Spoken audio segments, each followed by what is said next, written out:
The conflict between Israel and Iran entered a new phase on Monday, which combines a number of dimensions: military and intelligence, diplomacy and public diplomacy. In the evening, Prime Minister Benjamin Netanyahu revealed the Iranian nuclear archive, tens of thousands of secret documents that reached Israeli hands by covert means. Less than 24 hours earlier, Iranian military sites in Syria were bombed from the air, in an attack once again attributed to Israel. To really understand Israel and the Middle East, subscribe to Haaretz. Netanyahu is conducting a campaign to achieve two different goals. In the international arena, it seems as if he wants to give U.S. President Donald Trump another little push toward an American decision to abandon the Iran nuclear agreement. And in Syria, Israel looks more determined than ever to prevent Iranian military entrenchment. There is a certain connection between the two tracks. Israel apparently believes that the pressure the Iranians are under as Trump's announcement gets closer, together with economic distress and increasing protest at home, will make it difficult for Tehran to respond immediately and forcefully to the bombings.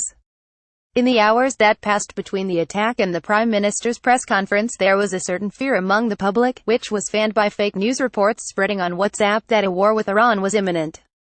That concern proved to be exaggerated, and in the evening Netanyahu put on the performance of the year. One can assume that displaying the binders from the Iranian archives on live TV left no small impression on at least some Israeli viewers. Greater than Netanyahu tries but fails to bury Iran nuclear deal before Trump actually kills it. Great show, glaring flaw, 3 takeaways from Netanyahu's Iran lied speech. Full text. Click here. Please try again later. Beyond the impressive intelligence achievement, there remains the question of the significance of the revelations. In short, Israel is saying that it has new, persuasive proof of its old claim that the Iranians were lying through the negotiations process with the large powers and was operating a secret military program all along. These documents, Netanyahu said, had been shown to the Americans and would soon be submitted to other countries.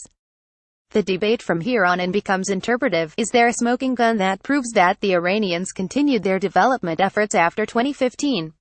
Retired senior military intelligence officials who watched the press conference couldn't discern any such proof at this point. In an interview with Haaretz in early April, Chief of General Staff Gadi Eisenkot argued that the Iranian nuclear agreement, despite its flaws, is working now. One can imagine that his assessment was not greeted with great enthusiasm in Netanyahu's office.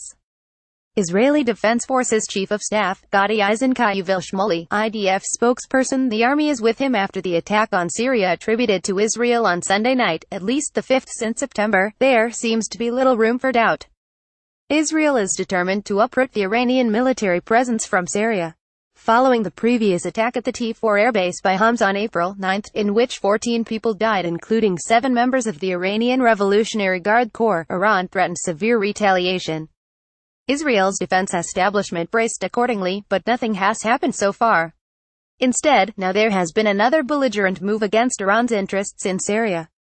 Greater than strike likely targeted surface-to-surface missiles Iran seeks to deploy in Syria. Latest updates on Syria strike. Based on Syrian reports, the raid on military targets between Hama and Aleppo in Syria's north caused powerful explosions. One media outlet reported that the intensity was akin to a small earthquake. Some were killed, apparently Syrian soldiers and pro-Iranian Shiite militia people. Last week the TV network CNN reported that American and Israeli espionage are closely watching the movement of Iranian arms into Syria that could be used to close accounts with Israel. The attack on Sunday night, at this time, with such force, could attest that a major weapons cache was hit. In turn, that could attest to an attempt to foil a potential Iranian reaction. The confrontation with Iran in Israel's north is direct. Israel drew a line in the sand, and is prepared to enforce it with force. Since the Iranians object to both Israel's prohibition on its presence and the means Israel is employing, and in the absence of a mediator between the sides, this conflict could yet escalate. The week is young. Afraid of provoking Trump over the last year, two trends have become evident in the Middle East. Syrian President Bashar al-Assad camp won the bloody civil war in Syria, and the U.S. is scaling back its presence in the region. Even its recent punitive attack against the Assad regime felt like a symbolic gesture of farewell. Meanwhile, two other trends are taking shape: Israel's effort to expel Iran from Syria, and Washington preparing for a resolution to ditch the nuclear agreement between Iran and the powers, which should happen around May 12. Prime Minister Benjamin Netanyahu's government seems to tie between these last two trends. The thinking is that Iran is restraining itself from reacting against Israel for its latest alleged moves in Syria, because it's afraid of making a mistake that would provoke U.S. rage. According to that view, U.S. President Donald Trump could respond to escalation between Iran and Israel by abandoning the nuclear agreement even earlier, and later, it might even attack the Iranian nuclear sites itself, which would be incalculably more painful than a theoretical Israeli attack. The authorities in Tehran are also worried about various threats at home, from financial crisis to stormy protests. The requisite ostensible conclusion is that Israel can continue to flail at Iranians in Syria as it pleases.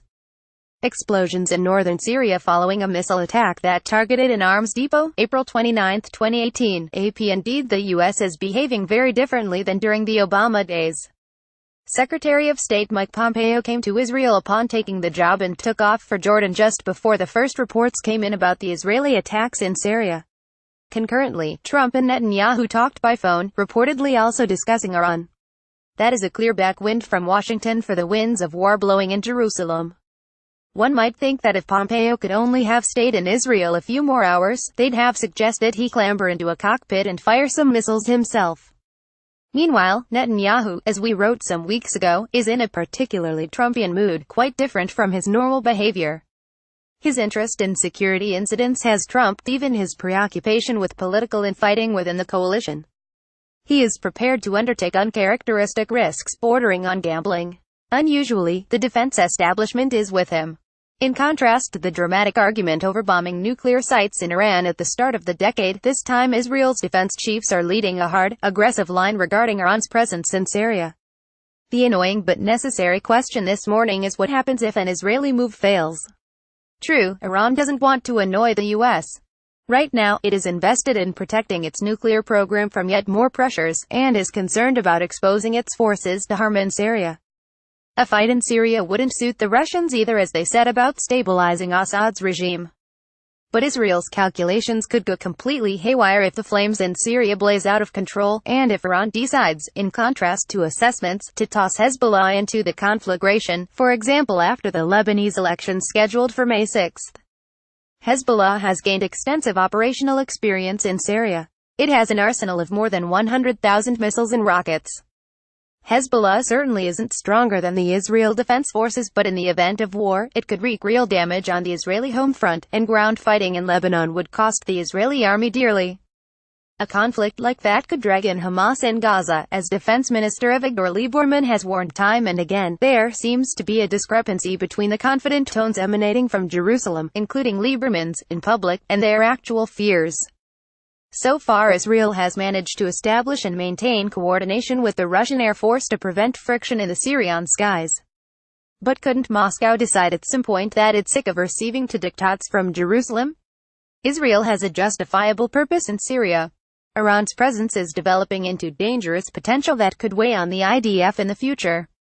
Even so, this morning, questions beg to be asked. Is the blanket goal of expelling all Iranian forces from Syria even attainable, as the Prime Minister, Defense Minister and Chief of Staff seem to think? Are they taking into account that things can go wrong, to the point of a broader conflict that will exact a far heavier price? There has been no real public discussion on this so far, nor has dispute surfaced over the policy taking shape in the north, not in government, and not among the top security brass.